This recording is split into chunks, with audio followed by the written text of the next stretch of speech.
ಕಿ bar 400 ಪಾರ್ ಅನ್ನುವಂತಹ slogan BJP ತನ್ನ ಪಾಳೆಯದಿಂದ ನಿಧಾನವಾಗಿ ತಗ್ಗಿಸ್ತಾ ಇದೆ. ಯಾಕಂದ್ರೆ 400 ಸ್ಥಾನಗಳನ್ನ ಗೆಲ್ಲುವಂತದ್ದು ಸುಲಭದ ಮಾತಲ್ಲ ಅನ್ನೋದು ಬಿಜೆಪಿ ಪಾಳೆಯಕ್ಕೆ ಸ್ಪಷ್ಟವಾಗಿ ಅರ್ಥವಾಗಿದೆ. ಮೋದಿ ವರ್ಸಸ್ ರಾಹುಲ್ ಗಾಂಧಿ ಅನ್ನುವಂತಹ ಚರ್ಚೆ ಕೂಡ ನಡೀತಿದೆ. ಇದರ ಮಧ್ಯೆ ಇಡೀ ದೇಶದಲ್ಲಿ ಪ್ರಧಾನಿ ನರೇಂದ್ರ ಮೋದಿ ಅವರಿಗೆ ಬಹುದೊಡ್ಡ ಕಗ್ಗಂಟಾಗಿರುವುದು, ಸವಾಲಾಗಿರುವುದು 5 ಜನ.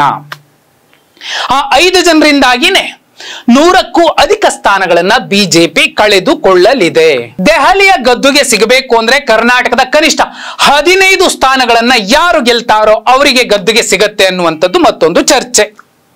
ಸಟ್ಟಾ ಬಜಾರ್ ಈಗ 400 ಯಾರು ಗೆಲ್ತಾರೆ ಅನ್ನೋದನ್ನ ಹೇಳ್ತಿಲ್ಲ, ಬದಲಾಗಿ 300 ಇಂಥವ್ರು ಗೆಲ್ಲಬಹುದು ಅನ್ನುವಂತಹ ಸೂಚ್ಯ ಸುಳಿವನ್ನ ನೀಡ್ತಾ ಇದೆ.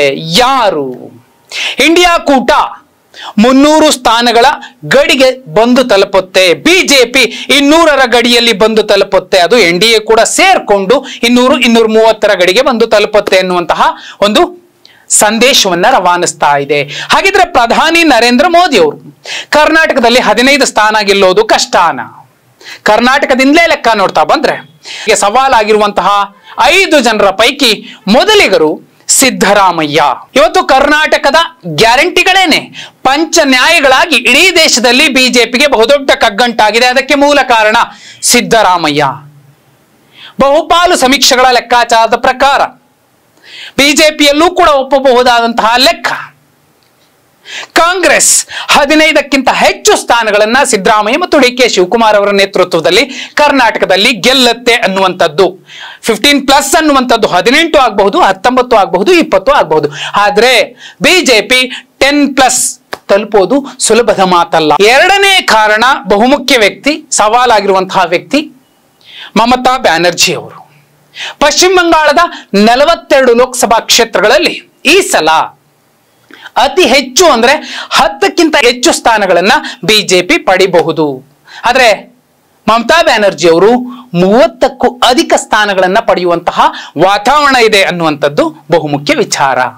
ಇನ್ನು ಮೂರನೇ ವ್ಯಕ್ತಿ ಅತಿ ಹೆಚ್ಚು ಲೋಕಸಭಾ ಕ್ಷೇತ್ರಗಳನ್ನ ಹೊಂದಿರುವಂತಹ ಉತ್ತರ ಪ್ರದೇಶದ 80 ಲೋಕಸಭಾ ಕ್ಷೇತ್ರಗಳ ಪೈಕಿ 30ಕ್ಕೂ ಅಧಿಕ ಸ್ಥಾನಗಳನ್ನ ಅಖಿಲೇಶ್ ಯಾದವ್ ಅವರ ಪಕ್ಷ ಪಡೆಯುತ್ತೆ.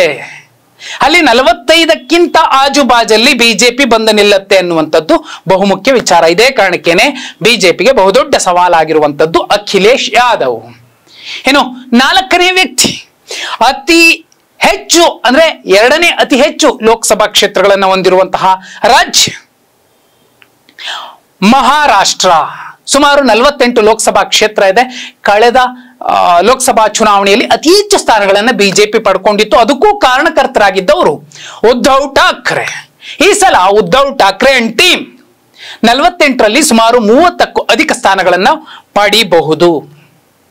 ಬಿಜೆಪಿ 15ರ ಆಜುಬಾಜಿಗೆ ಬಂದು ನಿಲ್ಲಬಹುದು. ಅದು ಕೂಡ ಎನ್ಡಿಎ ಮೈತ್ರಿಕೂಟ ಮಹಾರಾಷ್ಟ್ರದಲ್ಲಿ. 5ನೇ ನಾಯಕ, ಅದು ಪ್ರಧಾನಿ ನರೇಂದ್ರ ಮೋದಿ ಅವರಿಗೆ ಸವಾಲಾಗಿರುವಂಥದ್ದು ಅರವಿಂದ್ ಕೇಜ್ರಿವಾಲ್, ಆಮ್ ಆದ್ಮಿ ಪಾರ್ಟಿಯ ಮುಖ್ಯಸ್ಥ.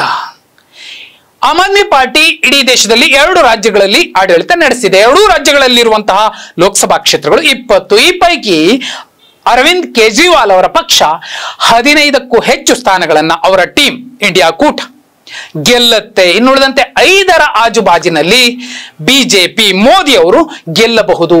ಈ 5 ನಾಯಕರ ಒಟ್ಟು ರಾಜ್ಯಗಳು ಮತ್ತು ಅಲ್ಲಿರುವ ಲೋಕಸಭಾ ಕ್ಷೇತ್ರಗಳನ್ನ ನೋಡಿದ್ರೆ 218. ಈ ಪೈಕಿ 138 ಸ್ಥಾನಗಳನ್ನ ಕಳೆದ ಚುನಾವಣೆಯಲ್ಲಿ ಬಿಜೆಪಿ ಪಡ್ಕೊಂಡಿತ್ತು.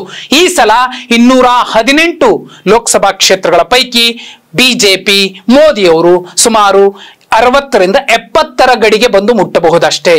ಇನ್ನುಳಿದಂತೆ 150ಕ್ಕೂ ಅಧಿಕ ಕ್ಷೇತ್ರಗಳನ್ನ ಇಂಡಿಯಾ ಮೈತ್ರಿಕೂಟ ಪಡೆಯುತ್ತೆ.